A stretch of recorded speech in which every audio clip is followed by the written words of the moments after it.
Hi అండి, అందరికీ నమస్కారం. నేను మీ హేమని. నేను ఇటీవల కాలం మీడియా వల్ల నేను చాలా సఫర్ అయ్యాను. మీడియాతో 3 స్టేట్స్ మీడియా పీపుల్తో యుద్ధం చేస్తూనే ఉన్నాను ఇంకాని. ఓకే, ఇప్పుడు నాలాంటి మూర్ఖురాలు చదువుకోలేనిది అనుకోండి, నేను ఏదన్నా మాట్లాడొచ్చు, ఏదన్నా తెలియకుండా తప్పు చెయ్యొచ్చు. మీరు చదువుకున్న వాళ్ళు, మీడియా వాళ్ళందరూని, జర్నలిస్టులందరూని సంస్కారవంతులు. మీరు అడిగే క్వశ్చన్స్ ఏంటండి? మీరు ప్రచారం చేసే న్యూస్లు ఏంటి? ఏమైంది హేమకు పొద్దున్నే మొదలుపెట్టింది అనుకుంటున్నారా? మంచు లక్ష్మి గారిది చూశానండి. మూర్తి గారు ఆ క్వశ్చన్ ఏంటండి? ఈ వయసులో ఈ డ్రెస్సులు, బాడీ షేమింగ్ ఏంటండి అసలు? అసలు అలాంటి క్వశ్చన్స్ అడగొచ్చా? ఏది అడగాలి, ఏది అడగకూడదు, అది నిజమా అబద్ధమా ఏమి లేదు. సుమా గారు యాంకరింగ్ చేస్తూ సరదాగా మీరు చాలా లేట్ చేశారు, ఈవెంట్ అయిపోవాలి అనే ఒక మంచి ఉద్దేశంతో నవ్వుకుంటూ మీరు భోజనం లాగా చేయకండి, టిఫిన్ లాగా చేసి రండి అని సరదాగా అన్నారు స్టేజ్ మీద.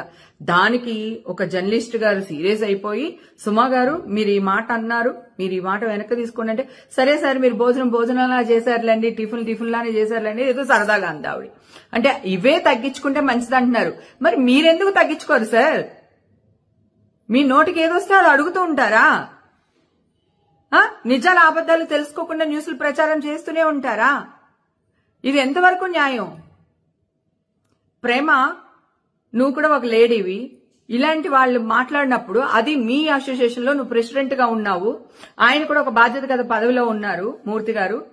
సో ఇలాంటి మాట్లాడినప్పుడు మీరు ఎందుకు మాట్లాడరు? ప్రేమ ఏంటండి ఆ క్వశ్చన్స్ ఏంటండి? అట్లా ఎట్లా అడుగుతారండి అని మాట్లాడరా? గతంలో కూడా మీ ఇండస్ట్రీలో లంజులు లేరా అన్నాడు ఒక ఆయన.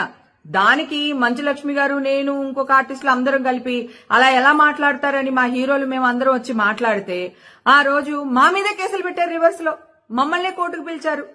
ఆ రోజు మా మూవీ ఆర్టిస్ట్ అసోసియేషన్ నరేష్ గారు వీళ్ళందరూ ఎందుకు మీడియా వాళ్లతో మనకి హేమ అవన్నీ వద్దులే రండి అని చెప్పి కాంప్రమైజ్ చేసి కేసు తీసేశారు. నేను ఇదే మా అసోసియేషన్ అడుగుతున్నానండి. ఈ రోజు మంచు లక్ష్మి గారికి బాడీ షేమింగ్ గా ఒక యాంకర్ ఒక క్వశ్చన్ అడిగారు, అది సోషల్ మీడియాలో టెలికాస్ట్ అయ్యింది. మా అసోసియేషన్ ఏం చేస్తున్నారండి? ఒక ప్రెసిడెంట్ గారి సిస్టర్ కే ఈ గతి అంటే మిగతా మెంబర్స్ పరిస్థితి ఏంటి?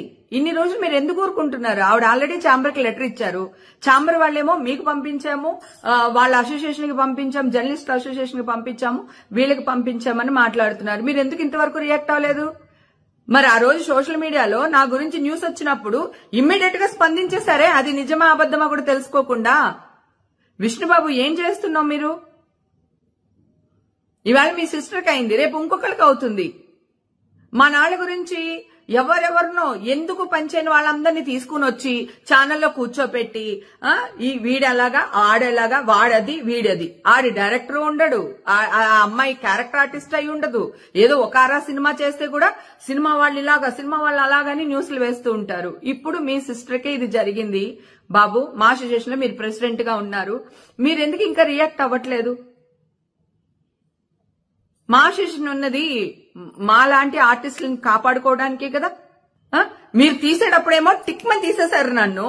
నాకు మళ్ళీ కార్డు ఇచ్చేటప్పుడు ఎంత, మీ ఇంటికి వచ్చాను, మీ ఆఫీస్కి వచ్చాను.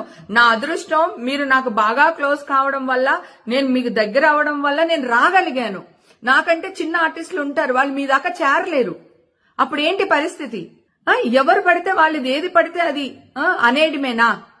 గతంలో కూడా వేణుస్వామి అనే వ్యక్తి మన సమంత గారి గురించి, వాళ్ళ మ్యారేజ్ గురించి ఏదో మాట్లాడారు, లేకపోతే చైతన్య గారి మ్యారేజ్ గురించి ఏదో మాట్లాడారు. మాట్లాడితే ఇమ్మీడియట్ గా జర్నలిస్టులు అందరూ వెళ్లి కంప్లైంట్ ఇచ్చారు వేణుస్వామి గారి మీద. ఇప్పుడు మీ వాడు తప్పు చేసినప్పుడు మీరు కంప్లైంట్లు ఇవ్వరా? సుమా చేత సారీ వీడియో వేయించుకునే వరకు కూడా మీరు ఊరుకోలేదు, ప్రెషర్ పెట్టారు ఆ అమ్మాయి మీద. అప్పుడు ఆ అమ్మాయి కొడుకు సినిమా కూడా ఉంది, ఆ ప్రభావం సినిమా మీద పడుతుందేమో అని చెప్పి భావించి అమ్మాయి సారీ చెప్పింది. మీరు తప్పు చేస్తే సారీలు చెప్పరా? మళ్ళీ ఎదురు తిరిగి మా మీద కేసులు పెడతారా? ఇది ఎక్కడ న్యాయం అండి? ఇది చాలా అన్యాయం సార్. ఇక్కడ ఖండించకపోతే ఇలా పుట్టగొడుగులాగా పుట్టుకొస్తూనే ఉన్నాయి ఛానల్స్ అన్నిని. వాళ్ళు ఇష్టం వచ్చినట్టు థంబ్నైల్ పెడుతూనే ఉన్నారు. తర్వాత ఇంకొక బర్నింగ్ విషయం అండి, గతంలో కూడా నేను మార్ఫింగ్ ఫోటోల మీద సైబరాబాద్కి వెళ్లి కంప్లైంట్ చేశాను. అప్పుడు ఆ వ్యక్తిని దుబాయ్ నుంచి పట్టుకొచ్చి అరెస్ట్ చేసి కోర్టుకు అప్పచెప్పారు. ఓకే, ఇప్పుడు మళ్ళీ ఈ ఇష్యూ జరిగిన తర్వాత ఎక్కువైపోయినాయండి ఇవి మార్ఫింగ్ వీడియోస్. ఎవరిని పడితే వాళ్ళని తల్లి లేదు, కూతురు లేదు, చెల్లెలు లేదు, మార్ఫింగ్ వీడియోలు చాలా పెట్టేస్తున్నారు. మేము మా పాటికి మాడిపోయిన మసాలా దోశ తింటూ మా ఇంట్లో మేము ఉన్నామండి. మమ్మల్ని కెలికి రోడ్డు మీద తెచ్చి మీరు బదనాం అవ్వద్దని చెప్తున్నాను. బదనాం అవ్వకండి. మీడియా అంటే ఒక రెస్పెక్ట్ సార్. నిజ నిజాలు తెలుసుకుని వెయ్యండి. మీరు మీ ఇష్టం వచ్చినట్టు చేస్తే మళ్ళీ మేము వచ్చి వాడిలా వేశాడు, వీడిలా వేసాడంటే హేమ వాడంటుంది, వీడంటుంది, హేమను బ్యాన్ చేయండి అని మళ్ళీ ప్రెస్ క్లబ్ లో వెళ్లి మాట్లాడతారు.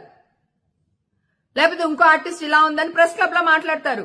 మీ చేసిన తప్పులు మీరు సరిదిద్దుకోకుండా మళ్ళీ మమ్మల్ని బ్యాన్ చేయాలని మాట్లాడతారు. మా మీద కేసులు పెడతారు. ఎక్కడికి వెళ్తుంది సార్ ఈ జర్నలిజం? ఏమనాలి?